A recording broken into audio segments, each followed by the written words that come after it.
So our next writer who will be reading is Marlene Lahmer. She is Austrian. Her first language is German, second language English and Estonian, and she was published in our Tint Spring 20 edition for her poem Translation Ban. She is also an artist who works with glass. She studied English and American Studies and Transdisciplinary Art in Vienna, did Erasmus in Glass Art in Tallinn. Some motifs that interest her are speaking positions, love discourse, the poetics and potentials of glass, the power of rotational force. I'm sure she can tell more about some more about that. Two writers she adores are Patti Smith and Ulla Meinecke. I hope I'm saying that right. And she's going to be performing a few poems for us today. So Marlena, if you're ready. Hi, thank you for this wonderful introduction. I just want to say before I start that I decided to skip my self-referential approach to language a bit this time and rather read to the people who make me chew on things emotionally. To set the general mood, I plead for the logic of powder that is never lost, but parts, and always retains the more of it that split, and your conserving glass shards, because matter remains matter, even if it doesn't go back together, and the more it spreads, the larger the net that spans what was and is thereby connected. Like the ashes of a shirt I used to wear every day, still cover the ground far away, and the stain on the textile still covers a spot that used to be clean, although I cut it and threw it into the sea. Like the beach on which it washed up still has the shape of a vast melted shell, and its sharp severed edges are the mark from a frame that didn't know what it held. Just as everything off still conveys the absence and imprint of that from which it detached. To Florian. Love, I want you to feel the gravity with which you pull me, ground me, make me go round. You're forever the undertone to my strife. I'm thinking about you, turning round beats tonight. And when I doze to sleep, I long for your voice in the loops of my mind.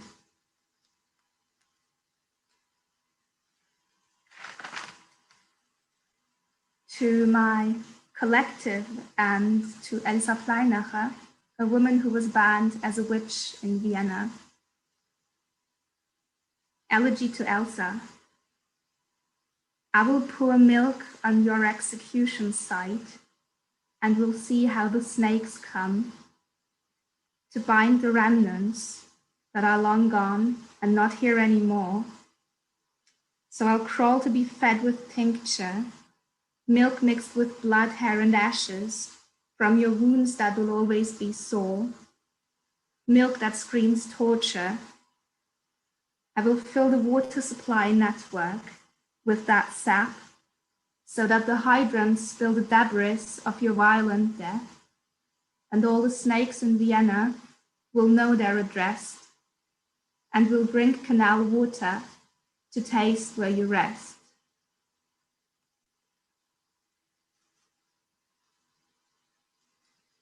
To my grandma and the life she led in post-war Austria. There once was a soldier coat that would be shafts of boots. They cut out the intact parts and redyed them dark blue. Someone brought leather that would become the shoe. and the rest were decorations to keep together shaft and shoe.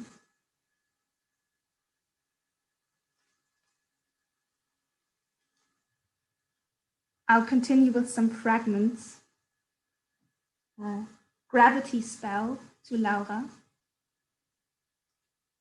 You always think the world revolves around you until you understand it doesn't, which is fine because you share and increase the pull.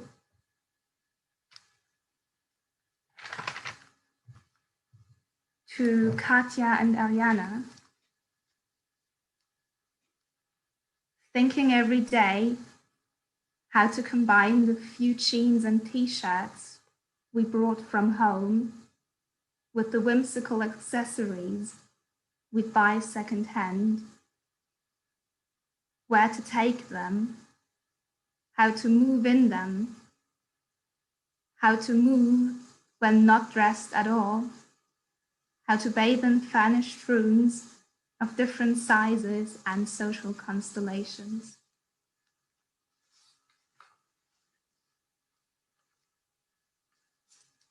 And last will be a little prose text.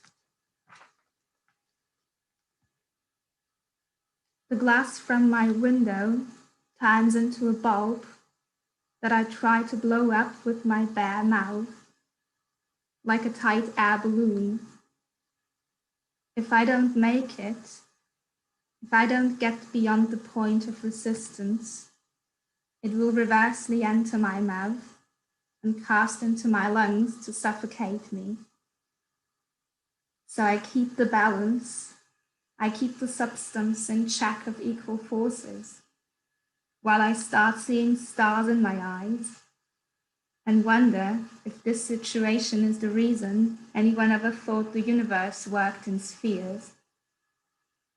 Just a second after I think I can't force my breath anymore, I get beyond and my brain feels the oxygen escape. The stars spark and the window eases back into place and cracks as it settles in the frame. The handle of the cup in my hand has elongated and drooped sideways towards the floor. The liquid has already reached it and soaked my socks, like when you wake up from a dream and find yourself in the bay. The handle keeps melting as I pull it up and twist it into a spiral. There's no stop, but when it hits, it doesn't break, but folds mellow against the tiles and dissolves in mint tea. Tiles continue the movement and waver. My wet feet are no longer swimming, but stuck in quicksand, and I sink as the sand leans up towards me and whispers in my ear that it leads the same conspiracy the window glass started, because their soulmates met again. They long to touch each other, but I'm simply in their way. I look to the handle piece in my hand for help, and it stops disintegrating for a moment. I say, no, continue, as I realize I have to be swallowed to be spit out or digested, whichever it takes to get out. So I stop at the point of resistance. The sand grows over me like a suit and seals with the window that has moved above my head to have a better view of things, like a skylight, before it goes blind as the sand overgrows it. I will be free, and when I am, I'll wear it as sand-scratched spectacles on my face. Finding the handle will be a story for another time.